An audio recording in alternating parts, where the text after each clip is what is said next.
Yeah, well, we're going to bring in the first one. She's an absolute legend of the village, everybody. And then as we go through this today, we are going to be bringing in different legends from the village, past and present. And we'll just see what happens. Now, if you do have any questions throughout this, you've got your question board on the side there. Ask any questions you want. This is supposed to be a forum for you to discuss, energize, and exercise any opinions that you do have. So let's bring in our first lady. She's the one and only Miss Tracey Walsh. Hello. Hello, Tracey. Hi, good to see you. How are you? Forever. It's been forever, hasn't it? How have you coped? How have I coped? I'm going to tell you, not very well. Not very well. However, you need to move them, honestly. Sorry about that. That's fine. 40. Yeah. However, I've got used to it, and I'm looking forward to opening. But it has been very, very difficult for all the venues in the village because we are such a major community and family, and from the entertainers to the business owners to the managers to the DJs to the staff, we are all one big family, and it's really been an emotional roller coaster for all of us. How do you think you're going to feel then on July the 4th when you open those doors? Well, I'm going to tell you something now. I've been talking with my management team and my DJs, my key DJs who obviously can't work on the July the 4th. I'm going to be honest with you. I'm nervous about July the 4th, and I probably won't open the venue on July the 4th because I feel that Boris Johnson made a huge mistake in announcing the reopening on a Saturday night, because the mindset of people is going to be, let's go out and get trashed, let's go out and get party. And what's going to happen is people have got 50% occupancy. There's places with haven't got outside areas. And he's saying to the whole world, as Piers Morgan said this morning on Good Morning Britain, he said, at the end of the day, they've just declared VE Day for the coronavirus on July the 4th. And that's what I believe he's done. He should have done a slow opening.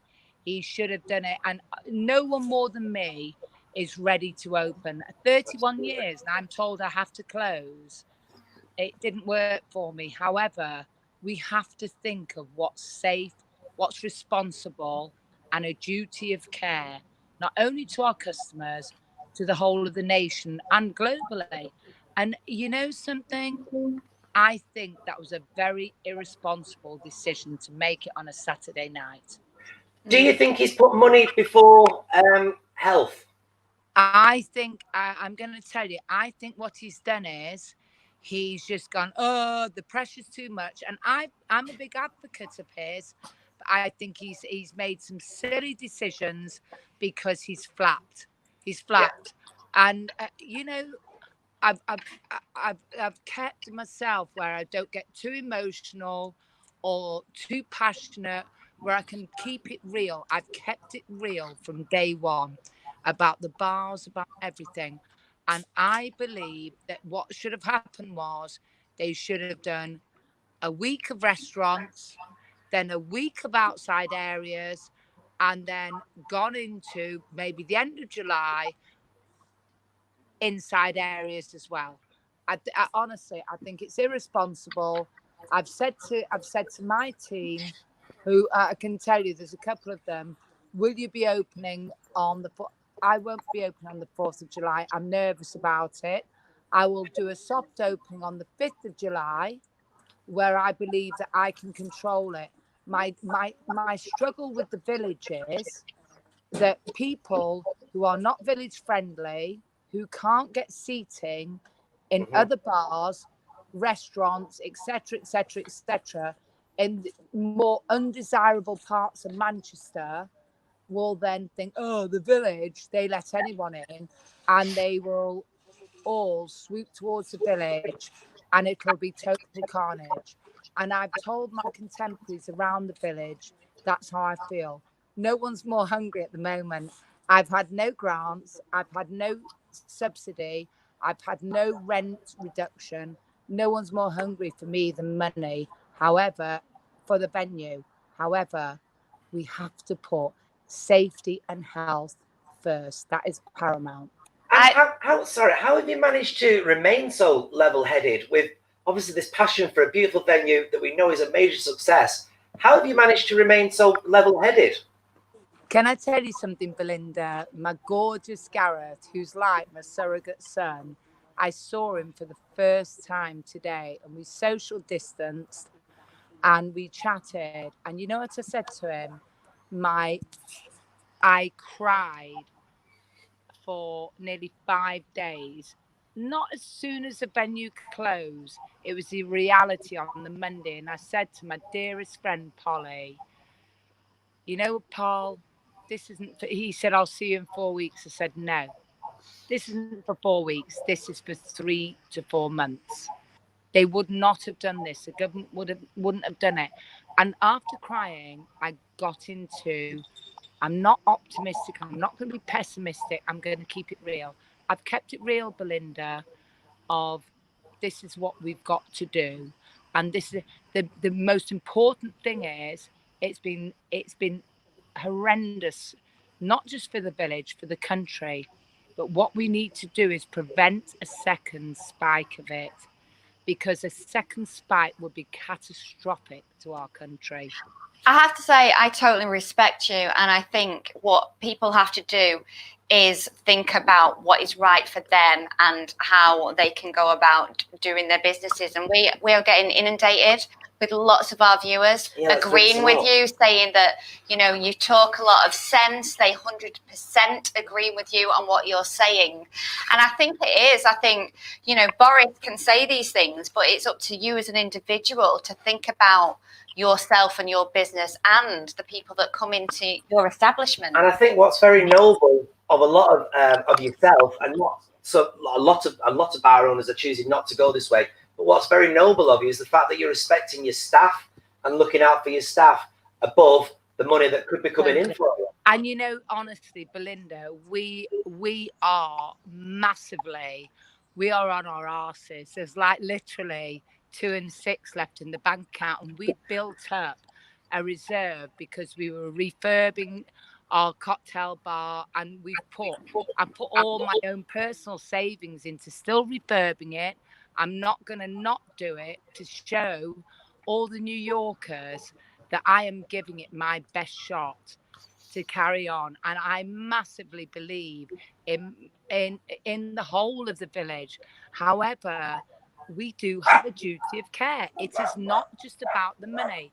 The problem is if other venues in the whole of the country, if they think, oh, it's all right, we'll just cream in our few quid now, it's going to then have, if we have a second lockdown, as they have in America, in Florida, down on the beach where we have our place, they've had a second wave, a second lockdown. That is going to be catastrophic.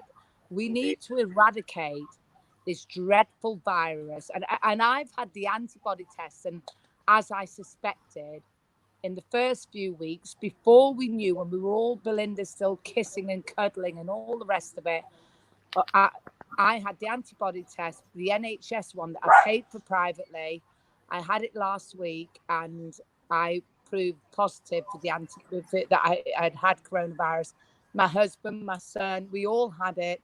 Maybelline, because I said to them, look, you need to get it.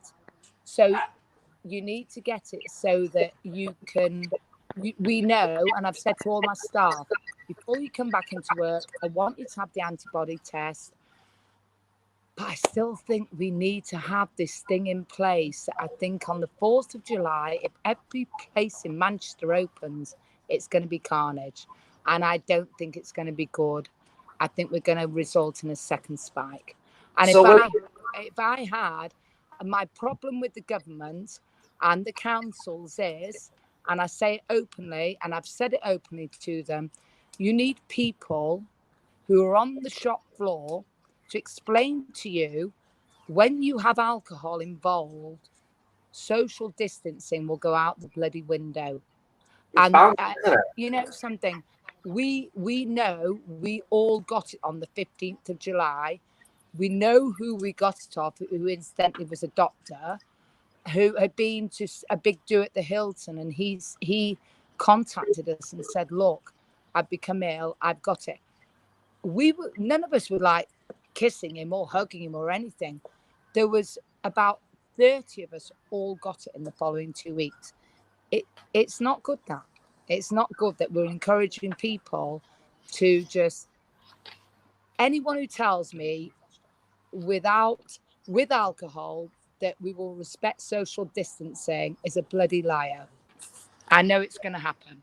When you open on the 5th, how are you going to do that then? What will we expect from you? I'm going to do a slow opening, reserve tables. We know we've got the road closures. We've worked long and hard as businesses. We have absolutely, as paupers on Richmond Street and Canal and Bloom Street, we've jumped through hoops. We know we're getting road closures. And we know that we have to respect them, as otherwise, unlike the pedestrianised areas, they will take the road closures off us. They have indicated that.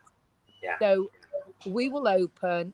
My thing is, don't have a load of people coming to my venue, giving me a load of rubbish that possibly, I'm not going to say the council will jump on. They'll jump all over and say, you know, we said this and we said that, and we've got to, why can't we sit at that table? I just don't want that. Money is not my God. I don't want that. I'd rather open on a soft opening, do it all week, and then prepare and get all the staff in place. Boris should have opened on the 6th of July, not the 4th of July. A bloody Saturday night, Independence Day. He should have opened on the Monday. Absolutely. Well, you've proved yourself. Do you not think that? I think that we've just got to be extremely, extremely cautious and safe. And I think I am torn as well, because there's obviously venues that I want to go racing back to. There's people I want to go racing back to. And there's an apprehension that's now been built in over the last few weeks, because we don't think we're out of the woods. We're not sure if we're out of the woods, yet we're now being encouraged to go out. I think it's now a time to reflect on what is sensible. And I think it's a bit dangerous to involve alcohol when you're trying to be sensible. Yeah, I think totally, Belinda. And let me tell you, my darling, no one loves to drink like you or I. It's true. If it have opened on a Monday, it would have given kind of people to kind of get into the swing of things by the weekend. They could have got it out of the system a little bit. Absolutely. Yeah. It would have allowed the venues, and that's why I've said I'm not doing it. So everybody, all of my team, my management, my husband actually said to me, when I explained it to him, he just said, I really, really understand now what you're saying. I said, Peter, I'm not doing it.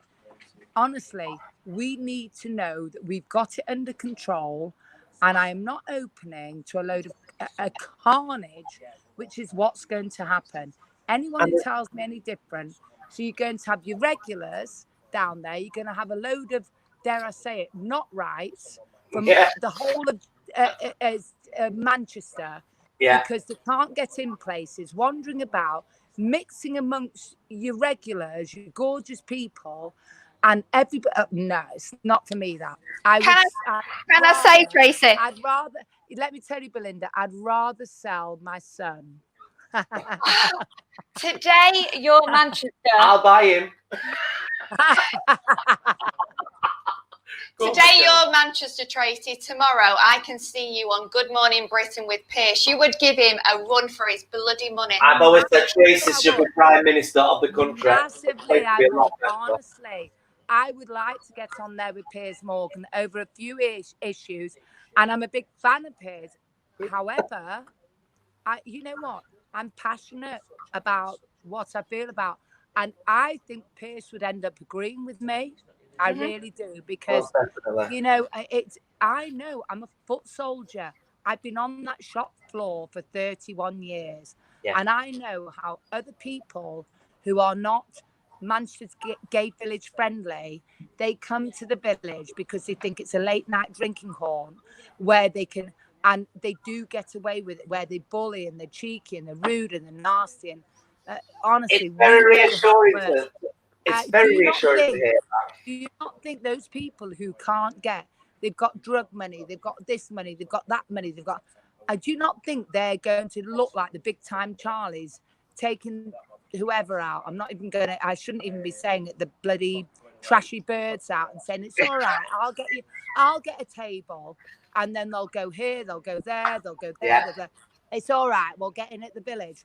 Honestly, And then we're back to square one, aren't we? Oh, honestly, Tracey. We're going to have We to could- wrap it up. We could talk to you forever, but we are going to wrap it up now and okay. come back on. Sorry for being Laura, so mate. passionate. No, We it's love got it. to be. It's exactly what we wanted from a bar owner within the village. We wanted somebody that was passionate, sensible, and a legend, which You you are. always are, Thank Tracey. you. So- Likewise, my gorgeous girl. I Oh, look forward to seeing you both.